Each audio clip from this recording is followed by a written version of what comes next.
hermanos en la fe. Quien les saluda a su servidor, Lucas Javier Galvez. Y en esta ocasión nos volvemos a encontrar para continuar con nuestras clases de Apocalipsis capítulo 13. Hoy nuestra clase número 8. ¿Y de qué estaremos hablando?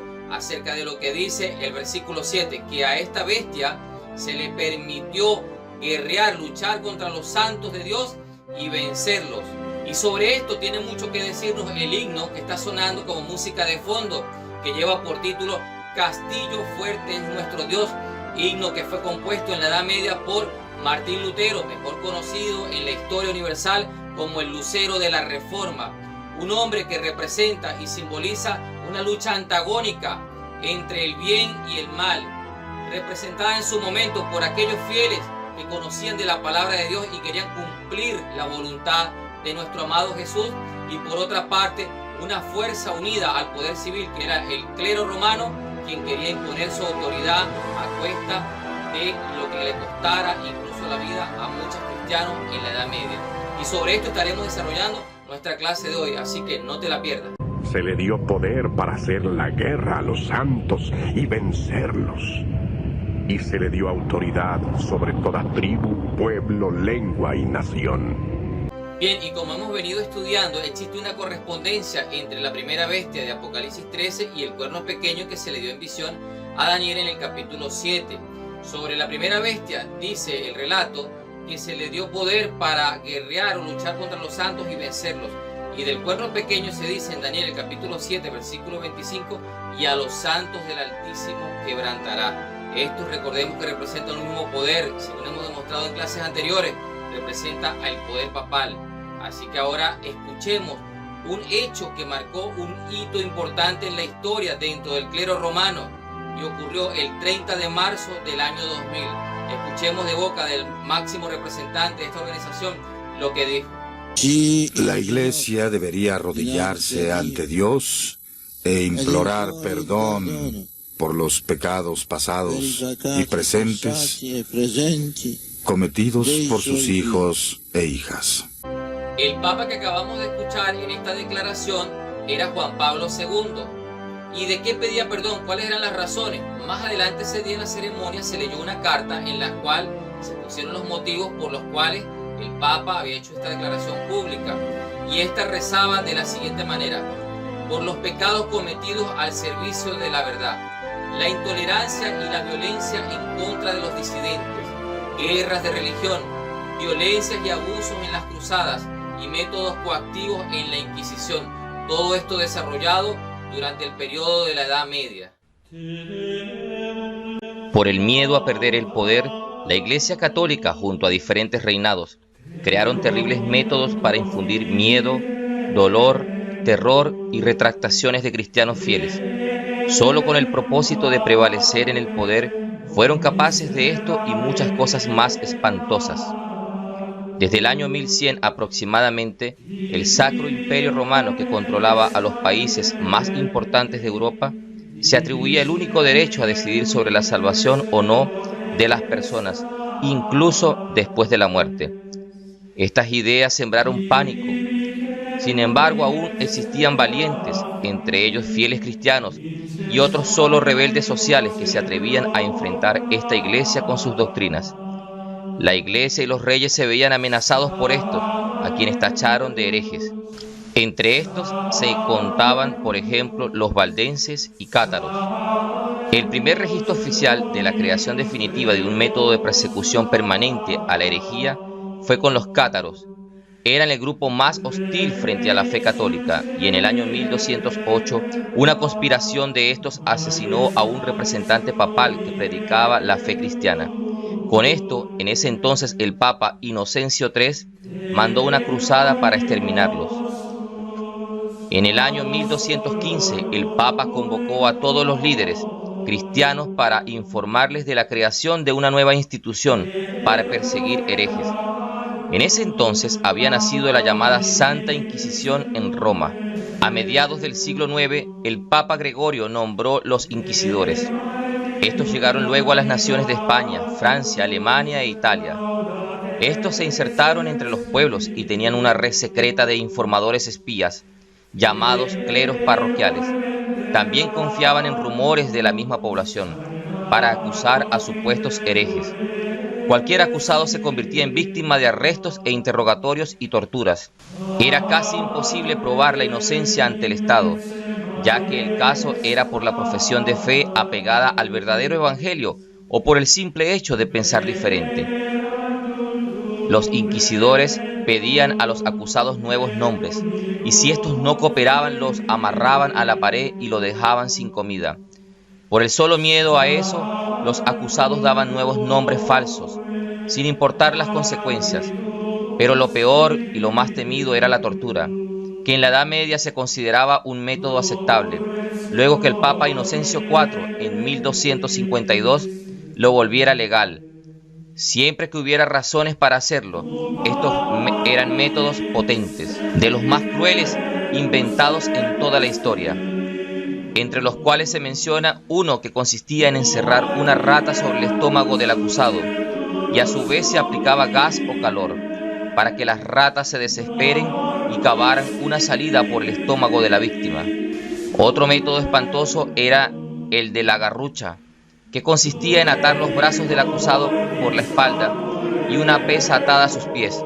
Luego lo subían por medio de una polea hasta alcanzar el máximo de altura y lo dejaban caer pero sin golpear el suelo, de tal manera que el impacto caía sobre los brazos. Esto provocaba grandes fracturas y si el acusado no confesaba o se arrepentía, colocaban más peso sobre sus pies. Después, si eran considerados culpables, eran sacrificados con distintos métodos como la terrible hoguera. La agonía era tremenda. La Inquisición española fue una de las más temidas. Con el matrimonio de la reina Isabel de Castilla y el rey Fernando de Aragón, estos, influenciados por el papado, les hicieron suponer que los judíos eran una amenaza para la corona, lo que se le aconsejó instaurar la Inquisición, trayendo como muerte millones de personas. En 1517, un monje llamado Martín Lutero, luego de estudiar la Biblia profundamente, se dio cuenta que la Iglesia Católica le mentía al pueblo en proclamarse ellos como los únicos en conceder la salvación y el perdón. Para Lutero, el perdón venía del real arrepentimiento de la persona. En ese entonces surge la Reforma Protestante y logró adeptos importantes, incluso coronas como las de Noruega, Dinamarca, Finlandia y Suecia.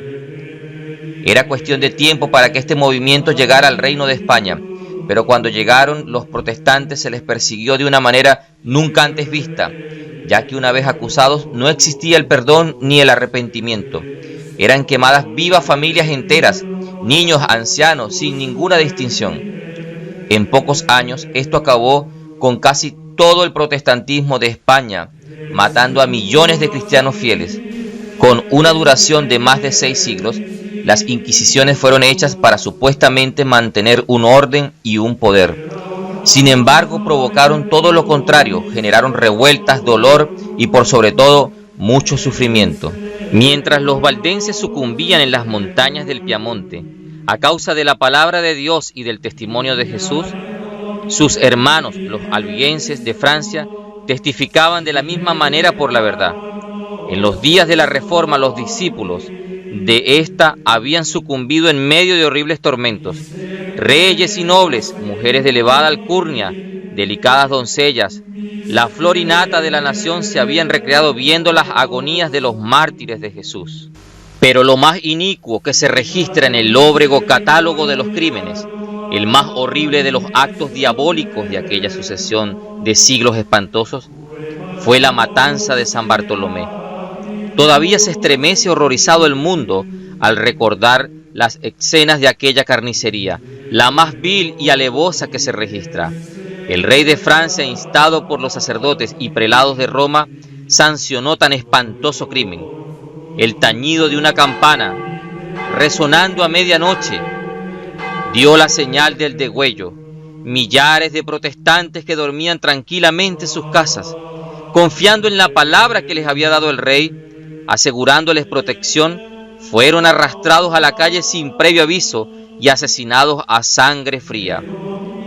Así fue como toda esta hueste maligna estaba liderizada por su capitán Satanás en aquel momento.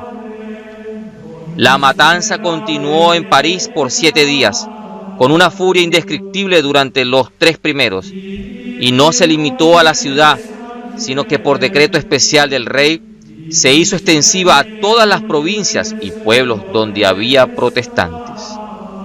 No se respetaba edad ni sexo, no escapaba el inocente niño ni el anciano de canas, nobles y campesinos, viejos y jóvenes, madres y niños sucumbían juntos. La matanza siguió en Francia por espacio de 2 meses. Perecieron en aquella oportunidad aproximadamente 70.000 personas de esta nación. Cuando la noticia de la matanza llegó a Roma, el regocijo del clero no tuvo límites. El cardenal de Lorena premió el mensajero con 1000 duros. El cañón de San Angelo tronó en alegres salvas. Se oyeron las campanas de todas las torres.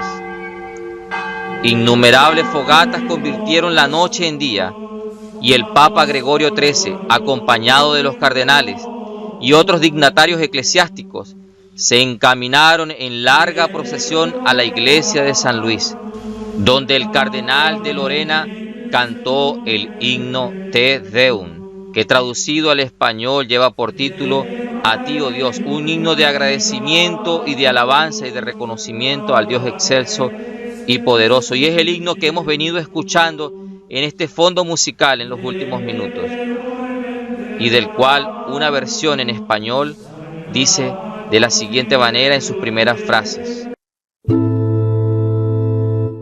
Señor Dios eterno, alegres te cantamos a ti nuestra alabanza.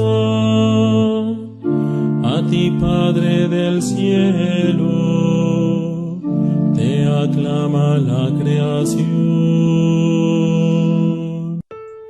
Y luego de haber repasado esta historia tan gris, tan oscura en la historia de este mundo, especialmente en el mundo cristiano, tenemos como siempre un mensaje de Dios para ti y para mí, que de seguro también fue un mensaje especial para aquellos mártires de la Edad Media, y se encuentra en el libro de Juan, el capítulo 11, versículo 25, el cual dice de la siguiente manera: y Jesús dijo, yo soy la resurrección y la vida, el que cree en mí, aunque esté muerto, vivirá.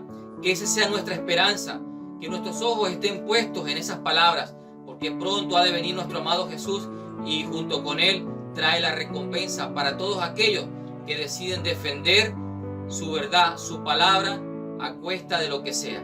Dios les bendiga y nos vemos en la próxima clase. Destruida entonces la